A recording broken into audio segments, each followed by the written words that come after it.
Bismillahirrahmanirrahim. We have received a question regarding schooling. The questioner asks, my child is facing certain problems in school and the teachers are unwilling to comply to my requests or work with me on this. What should be my attitude?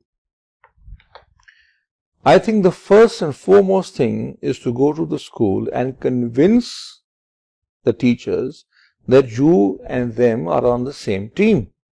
You have a common objective, the betterment of your own child, of their student. Let's not make it a match between parents versus teachers, because that everyone becomes defensive and everyone starts to blame each other. The first thing we need to do, all parents must start to work with the teachers as one team.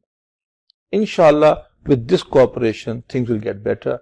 Go to them, convince them of your sincerity, and I hope, inshallah, that things will improve.